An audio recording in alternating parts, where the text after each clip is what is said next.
इस बुलेटिन में साथ शिखा बिल की पहले रुक करते हैं बड़ी खबर का, जो कि आ रही बिहार से। बिहार की जमुई में शुक्रवार को फर्स्ट फेज की वोटिंग होनी है, लेकिन वोटिंग से पहले बिहार में गाली पर संग्राम शुरू हो गया। यहां तक कि मामला इतना भी आगे बढ़ गया कि जब यहां पर इलेक्शन कमीशन तक बात पहुंच गई है और दरअसल आरोप यह है कि आरजेडी के कुछ कार्यकर्ताओं ने तेजस्वी यादव के सामने ही चिराग पासवान के शब्दों का इस्तेमाल किया, जिसके बाद सियासी हंगामा शुरू हो गया। रिपोर्ट देखिए।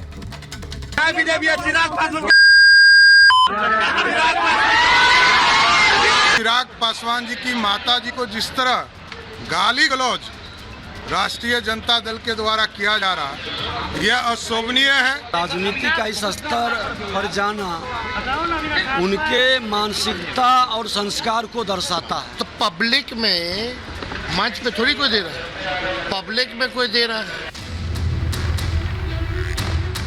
तेजस्वी यादव के सामने गाली गलौज होती रही, लेकिन तेजस्वी भाषण देते रहे। ना तो उन्होंने खुद लोगों को गाली देने से रोका, ना ही किसी को रोकने के लिए कहा। ये दिखाता है कि कहीं न कहीं शब्द जनता के थे, लेकिन पीछे तेजस्वी यादव ही थे।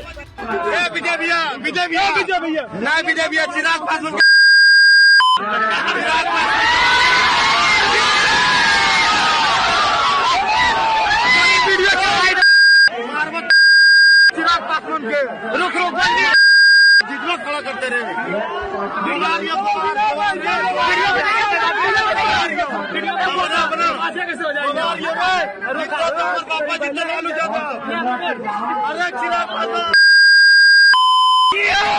ये आज की सियासत है साहब, जहां राजनीति में किसी पर जातिगत टिप्पणी की जा रही है तो किसी को गाली दी जा रही है।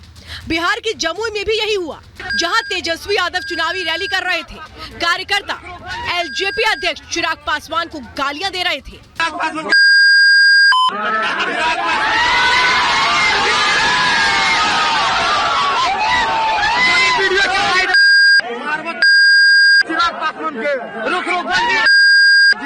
मंच से चिराग पासवान को गाली दी जा रही थी, तो एचएम सुप्रीमो जीतन राम मांझी ने मोर्चा संभाला और चुनाव में इसका हिसाब करने की बात कही। गाली वाला वीडियो जैसे ही सोशल मीडिया पर वायरल हुआ, बीजेपी ने एक सुर में तेजस्वी यादव पर हमला बोलना शुरू कर दिया। साथ ही आरजेडी कार्यकर्ताओं पर एक्शन की बात कही। अत्यंत ही दुर्भाग्यपूर्ण है कि देश के दलितों के मसीहा स्वर्गीय रामविलास पासवान जी के पत्नी को और श्री चिराग पासवान जी की माता जी को जिस तरह गाली गलौज राष्ट्रीय जनता दल के द्वारा किया जा रहा है, यह अशोभनीय है, दुख है, पीड़ादायक है और जरूर कार्रवाई होगी, चुन कर कार्रवाई होगी। इतना कंफर्म करता हूं, एक भी व्यक्ति तो गाली देने वाले लोग हैं उसको बचने नहीं छोड़ा। चलिए, उनकी कथनी करनी कभी एक समरूप नहीं रहा है और ये किस भावना के हैं? यही लोग हैं ना जो बिहार के नौजवानों को पलायन के लिए विवश किए, यहाँ का उद्योग धंधा बंद किए, रोजगार का अवसर छीने और ऐसे मानसिकता के जंगल राज लाने वाले लोग ये अब गुंडा राज की और गुंडा की भाषा में गुंडे की बात करवाते हैं। तो ऐसी निश्चित तौर पर चुनाव आयोग को इसको संज्ञान लेना चाहिए। गाली वाले वीडियो पर तेजस्वी यादव बैकफुट पर आ गए हैं। तेजस्वी का कहना है कि कई लोग इस तरह से गालियां देते हैं और जब मंच से नीचे कोई कुछ करता है तो मंच पर सुनाई नहीं देता। कौन दिया? हम दिए। दिया कौन? हम तो वो वीडियो देखे हैं, कोई हमको भेजा था। तो पब्लिक में मंच पे थोड़ी कोई दे रहा है, पब्लिक में कोई दे रहा है। कोई भी बना के दे सकता है। ऐसे तो मेरे बारे में भी लोग देते होंगे, तो इस पे बात का बतंगड़ क्यों बनाना? अगर ऐसी बात मेरे सामने मेरे कान तक आई होती तो ये सब कोई टॉलरेट करता है जी। खुद को गाली दिए जाने पर चिराग पासवान का बयान भी सामने आया है। चिराग का कहना है कि राजनीतिक दल अलग अलग हैं, लेकिन क्या दल अलग होंगे एक दूसरे के परिवारों को गाली देंगे? इतना ही नहीं, उन्होंने एक पुराने किस्से का भी जिक्र किया। मेरे परिवार के लोगों को गाली दी जाती है। मैं अगर उनकी जगह होता, मैं अगर तेजस्वी जी की जगह होता और कोई उनके परिवार को ऐसे गाली देता, मैं मुंह तोड़ जवाब देता। मेरे लिए मीसा दी हो या मेरी तमाम और बहनें उनके परिवार की, उनके लिए वही सम्मान है जो मेरा मेरी अपनी बहनों के लिए। राजनीतिक लड़ाई में राजनीतिक मंच पे लड़ूंगा और डट कर लड़ूंगा, पर अगर मेरे सामने कोई मेरी माँ राबड़ी देवी जी को ऐसा बोलता, मैं मुंह तोड़ जवाब देता हूँ।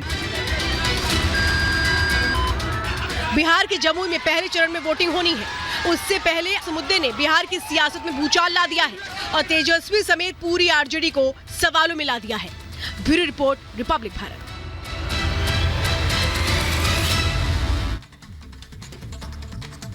और इधर अरविंद केजरीवाल की सेहत पर ईडी की तरफ से दावा किया जा रहा है कि सेहत का बहाना बना रहे हैं अरविंद केजरीवाल। वो कह रहे हैं कि घर से आई हुई आलू पूरी और मिठाई खा रहे हैं अरविंद केजरीवाल। ये बड़ी खबर आपको बताते, देखिए किस तरीके से अब ईडी की तरफ से ये दावा किया जा रहा है कि सेहत का बहाना केजरीवाल बना रहे हैं। घर से आ रही आलू पूरी और मिठाई खा रहे हैं, आम और मीठी चीजें खा रहे हैं। ईडी ने जेल अथॉरिटी से डाइट रिपोर्ट भी मांगी है। ये बड़ी खबर आपको बता रहे हैं।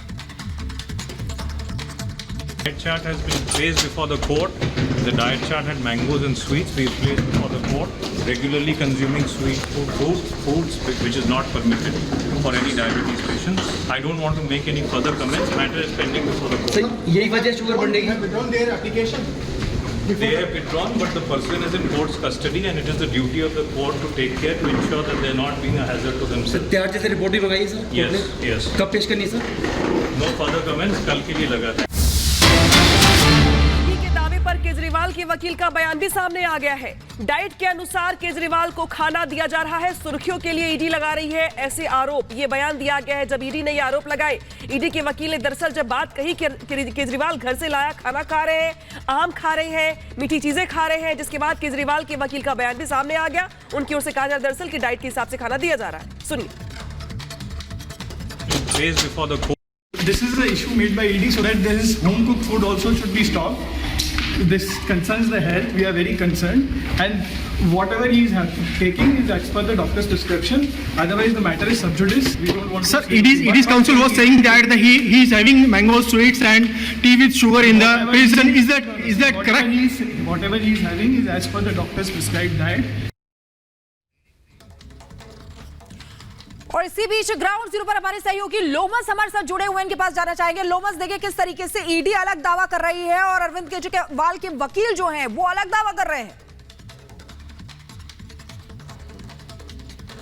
बिल्कुल आपने सही कहा। साफ तौर पे आपने देखा कि जो कोर्ट का जो प्रोसेसिंग चल रहा था और उसमें साफ तौर पे जो अरविंद केजरीवाल के वकील थे उन्होंने कहा कि इस तरीके से जो ईडी लगातार ये दावे करते हुए नजर आ रही है कि अरविंद केजरीवाल के खाने में उनको पूरी खिलाया जा रहा है, आलू की सब्जी दी जा रही है और साथ ही आम दिया जा रहा है, वो पूरी तरीके से गलत है। अरविंद केजरीवाल के खाने को पूरी तरीके से ध्यान दिया जा रहा है और साफ तौर पर इसी को देखते हुए ईडी ने जो जेल अथॉरिटी है उससे पूरी एक चार्ट भी मांगी है कि उनको जो जो खाना दिया जा रहा है उसका एक डाइट मेन्यू चार्ट दें और साथ ही इसको लेकर के कोर्ट ने शुक्रवार तक का टाइम दिया है। उसके बाद एक रिपोर्ट भी दाखिल करने के लिए जो तिहाड़ जेल अथॉरिटी है उनको कहा है। तो साफ तौर पे आप देख सकते हैं क्योंकि जिस तरीके से आज कोर्ट में मामला चल रहा था और कोर्ट में ये सवाल खड़े किए जा रहे थे कि अरविंद केजरीवाल की सेहत लगातार खराब होती जा रही है, उसको लेकर के कोर्ट क्यों नहीं सुनवाई करती, कोर्ट उसमें क्यों नहीं एक्शन लेती। लेकिन कोर्ट ने साफ तौर पर कहा है कि शुक्रवार तक का ये टाइम है, शुक्रवार 2 बजे इस पूरे मामले में फिर से सुनवाई होगी। उसके बाद देखने वाली बात होगी कि कोर्ट की तरफ से क्या कहा जाता है।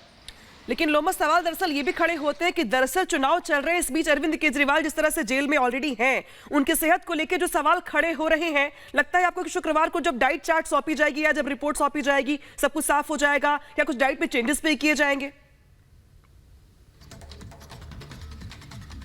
देखिए फिलहाल क्योंकि दोनों ही बात हो सकती है कि चुनाव एकदम करीब है और आप देख सकते हैं 19 तारीख से देश भर में पूर्ण रूप से चुनाव शुरू हो जाएंगे और उसको लेकर के ये हो सकता है कि एक सकारात्मक एक उनके तरफ से एक प्लान बनाया हो कि सेहत खराब होने की वजह से उनको हॉस्पिटल में शिफ्ट कराने के बाद वो पूर्ण रूप से सरकार चला सके, इसका ये भी प्लानिंग हो सकती है। लेकिन यहाँ ईडी लगातार ही एक सवाल खड़ी कर रहे हैं, जब घर से खाना बन करके आता है उस घर के खाने में क्यों नहीं अंकुश लगाया जा रहा है, उनके जो डाइट है उसमें क्यों नहीं अंकुश लगाया जा रहा है, क्यों उनको आलू की सब्जी दी जा रही है, तीखी सब्जी दी जा रही है और साथ ही क्यों उनको मीठा का सेवन करने दिया जा रहा है, जबकि उनको कहा जा रहा है कि बार बार उनका शुगर लेवल बढ़ते जा रहा है, उस पर क्यों नहीं ध्यान रखा जा रहा है। इसको लेकर के ईडी की तरफ से तिहाड़ जेल के अथॉरिटी से एक मेन्यू चार्ट भी मांगा गया और कोर्ट के द्वारा भी अब शुक्रवार को जब इस पे सुनवाई होगी कोर्ट ने भी एक पूर्ण रूप से रिपोर्ट दाखिल करने के लिए यहां पर तिहाड़ जेल के अथॉरिटी को कहा है। बिल्कुल, बहुत बहुत शुक्रिया हमारे साथ जुड़ने के लिए लोमस। तो देखिए हमारे सहयोगी लोमस तो तमाम जानकारी दे रहे थे कि किस तरीके से ईडी की तरफ से दावा किया जा रहा है कि उनके घर से, अरविंद केजरीवाल के घर से जो खाना आ रहा है वो खा रहे हैं, लेकिन अरविंद केजरीवाल के वकील अलग दावा कर रहे हैं। इसी बीच एक और बड़ी खबर आपको बता दें, स्मृति ईरानी का राहुल गांधी पर हमला, ये बड़ी खबर आपको बता रहे हैं। स्मृति ईरानी ने राहुल गांधी पर हमला बोला है। उन्होंने कहा कि भगोड़े से मैं नहीं डरती हूं, लापता एमपी के लिए मशहूर था अमेठी, अब सांसद का पता बता सकते हैं लोग। राहुल ने अमेठी के विकास के लिए कुछ नहीं किया, ये जोरदार हमला स्मृति ईरानी की तरफ से।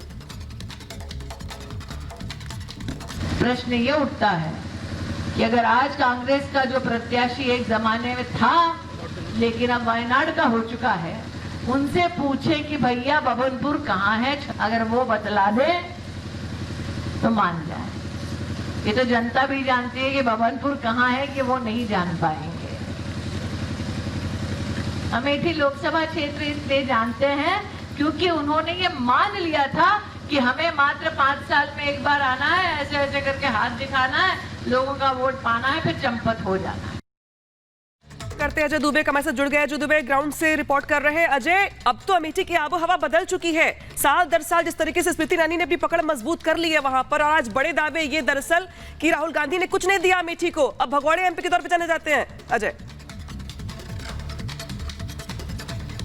बिल्कुल तस्वीरों के संग बात करते हैं। देखिए स्मृति ईरानी ये 5वां कार्यक्रम है आज के दिन का, लगातार अलग अलग हिस्सों में अमेठी के जा रही हैं, लोगों से संवाद कर रही हैं और बेहद एग्रेसिव अटैक कर रही हैं राहुल गांधी पे। साफ साफ कह रही हैं कि मैं मरने से नहीं डरती तो मैं भगोड़े राहुल गांधी से क्या कर डरूंगी, इस बात को कह रही हैं। इसके अलावा लोगों के बीच जाके लगातार उनसे संवाद कर रही हैं, उनको अपनी सरकार की योजनाओं के बारे में बता रही है। आगे बढ़ते हैं, तस्वीरें दिखाते हुए भी आप कोशिश भी करते हैं उनसे बात करने की।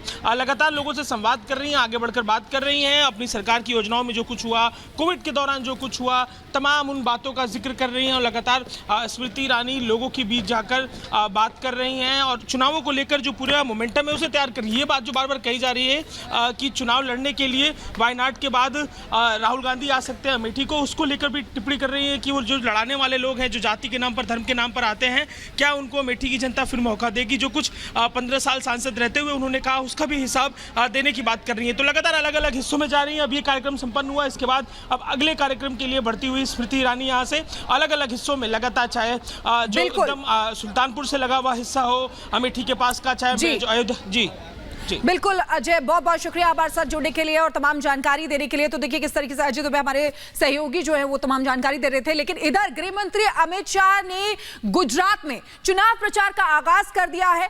अमित शाह ने अहमदाबाद में रोड शो कर लोगों से वोट मांगे और 400 सीटों पर जीतने का दावा फिर से दोहराया है। रिपोर्ट आपको दिखाते हैं।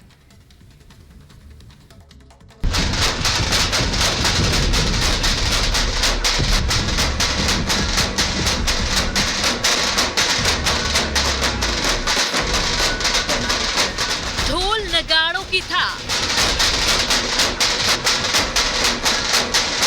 कार्यकर्ताओं का जोश, अमित शाह की हुंकार, 400 पार कर रहा मते। अब की बार 400 पार, 400 पार की ओर कर रहा है केंद्रीय गृह मंत्री और बीजेपी के दिग्गज नेता अमित शाह ने गुजरात में शक्ति प्रदर्शन किया। हजारों कार्यकर्ताओं की भीड़ के साथ शाह ने रोड शो निकाला। अमित शाह गांधीनगर से वर्तमान सांसद हैं और फिर इसी सीट से बीजेपी की उम्मीदवार भी है। शाह ने रोड शो के माध्यम से खुद के लिए लोगों से वोटों की अपील की। मैं वोटर से यही अपील करता हूं, पूरे देश में मोदी जी का साथ देने का जुनून है। मोदी जी गुजरात से हैं, गुजरात की जनता भी उनको आशीर्वाद दे। गत समय से बड़ी लीड के साथ 25 की 25 सीटें जिताएं। 400 पार की ओर कर रहा है। फिर से एक बार गुजरात में 26 की 26 सीटें भारतीय जनता पार्टी जीतने जा रही है। गांधीनगर में 5.5 लाख से ज्यादा आपने जीत का अंतर रखा था, इस बार क्या टारगेट है? हम इससे भी बड़ी लीड के साथ इस बार जीतेंगे। गांधीनगर की पूरी जनता मोदी जी को तीसरी बार प्रधानमंत्री बनाने के लिए उत्साहित है। अमित शाह शुक्रवार को नामांकन दाखिल करेंगे, लेकिन उससे 24 घंटे पहले से ही शाह का प्रचार अभियान शुरू हो गया। शाह ने गुरुवार को अहमदाबाद के साणंद में रोड शो कर लोगों को बीजेपी से जोड़ने की कोशिश की। देखिए, मोदी जी जब से प्रधानमंत्री बने नक्सलवाद पर हमने कठोर प्रहार किया है और अब नक्सलवाद पूरे देश भर में अपनी अंतिम सांसें गिन रहा है। ये बहुत बड़ी सफलता है सुरक्षा बलों की और नक्सलवाद के खिलाफ हमारी लड़ाई अंतिम चरण में आ गई। लेकिन कांग्रेस क्यों शहीद बता रही है नक्सलियों को? किस तरह की मानसिकता? उनको हमेशा 10 साल के बाद मालूम पड़ता है। शाह को देखने के लिए सड़कों के किनारे हजारों लोगों की भीड़ जमा थी। बीजेपी का दावा है कि पूरे राज्य में बीजेपी कार्यकर्ता अपने नेता को देखने और सुनने के लिए पहुंचे थे। जो मजा माचो ये गुजरात की जनता है जो सबसे पूछ रही है, भारत मोदी सरकार, ये मैं कुछ और तस्वीरें दिखाती हूँ। देखिए लगातार अमित शाह का जो रोड शो है वो आगे बढ़ रहा है और तमाम जो लोग हैं वो लगातार उनके रोड शो में जुड़ते जा रहे हैं। ये फूल आप देख रहे हैं, अमित शाह जब यहाँ पर पहुंचे तो फूलों से उनका स्वागत किया गया। रोड शो में शामिल होने के लिए बीजेपी कार्यकर्ता पारंपरिक वेशभूषा पहने नजर आए। इसके लिए वो बीजेपी के बैनर, पोस्टर और झंडे लिए हुए थे, जिनका जोश देखते ही बन रहा था। बीजेपी कार्यकर्ताओं ने दावा किया है कि मोदी को तीसरी बार प्रधानमंत्री बनाने के लिए उनका गृह राज्य गुजरात अहम योगदान देगा। भाजपा सरकार, मोदी सरकार, मोदी सरकार, अब की बार मोदी सरकार, बार बार मोदी सरकार, मोदी सरकार। आइए मैं कुछ और तस्वीरें आपको दिखाऊं। मेरा मोदी महान, एक बार फिर 405। जय भारत माता की जय, भारत माता की जय, भारत माता की माता की जय। अब की बार 400 पार, मोदी सरकार। गुजरात में लोकसभा की कुल 26 सीटें हैं। साल 2019 में इन सभी सीटों पर बीजेपी ने जीत हासिल की थी। बीजेपी इस बार भी सभी सीटों को अपने पाले में करना चाहती है, जिसके लिए मैदान में खुद बीजेपी के चाणक्य अमित शाह मैदान में उतर गए हैं। Bureau report, Republic Bharat. और सीधे रुख करते हैं गांधीनगर का, जहां से जुड़ रहे हैं हमारे साथ सहयोगी गायत्री। गायत्री, 400 पार के टारगेट में गांधीनगर की या कहे तो पूरे गुजरात की क्या भूमिका रहने वाली है, जरा बताइए, क्योंकि आप वहां लगातार मूवमेंट कर रही है, घूम रही हैं। उत्साह कितना देख पा रही है लोगों में आप?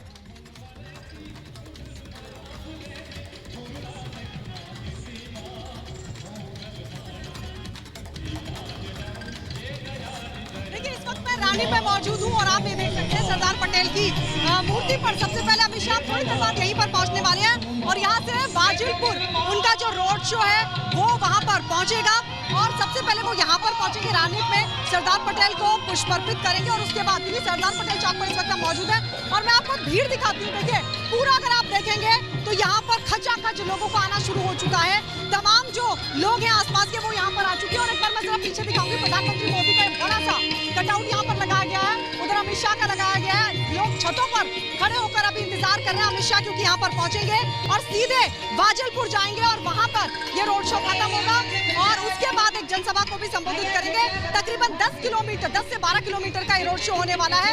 तस्वीरें मैं आपको दिखा रही हूँ। देखिए आपसे कुछ ही देर बाद, क्योंकि 4:15 बजे का वक्त रखा गया और उसकी जो तैयारियां हैं वो पूरी कर ली गई है। मैं कोशिश करूंगी कि नीचे भी जाऊं और लोगों से अगर मैं बातचीत कर पाऊं, क्योंकि आपसे थोड़ी देर बाद जब यहाँ पर पहुंचेंगे तो फिर यहाँ पर पहले पुष्प अर्पित करेंगे और उसके बाद यहाँ से रोड शो और एक बड़ी जनसभा को भी अमित शाह संबोधित करने वाले हैं।